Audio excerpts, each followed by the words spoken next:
In this video, let me guide you through how to fix shift lock not working in Roblox. First, let's open the Roblox application. Click on Roblox icon in the top left hand side. After that, click on settings from the top navigation.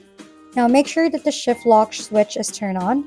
Now if that doesn't work, head over to your start menu, search for settings, and then open the settings window.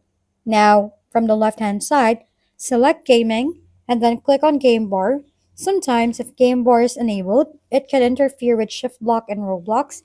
Next, turn off this option, restart your computer, and then open the Roblox application again. Now shift lock should be working without any issues. If this video was helpful, make sure to leave a thumbs up and subscribe for more tutorials. Thank you for tuning in.